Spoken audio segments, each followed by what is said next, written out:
ఆస్ట్రేలియాతో జరిగిన మూడో వన్డేలో భారత్ 9 వికెట్ల తేడాతో విజయం సాధించింది. సిరీస్ కోల్పోయినప్పటికీ ఈ విజయంతో క్లీన్ స్వీప్ను తప్పించుకుంది. లక్ష్య ఛేదనలో రోహిత్ శర్మ 121 పరుగులతో చెలరేగగా విరాట్ కోహ్లీ అర్ధశతకం బాదాడు. రోహిత్ తన వన్డే కెరీర్లో 33వ సెంచరీ చేయగా కోహ్లీ 75వ అర్ధశతకాన్ని నమోదు చేశాడు.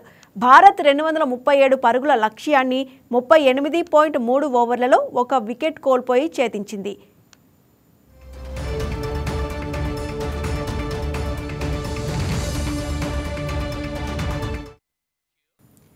ఈ మ్యాచ్లో టాస్ గెలిచిన ఆస్ట్రేలియా బ్యాటింగ్ ఎంచుకుంది. ఆసీస్ బ్యాటర్లలో మాథ్యూ రెన్షా అర్ధశతకంతో రాణించగా కెప్టెన్ మిచెల్ మార్ష్ 41 పరుగులు, మాథ్యూ షాట్ 30 రన్లు చేశారు. భారత బౌలర్లలో హర్షిత్ రాణా 4 వికెట్లు తీయగా వాషింగ్టన్ సుందర్ 2 వికెట్లు తీశాడు.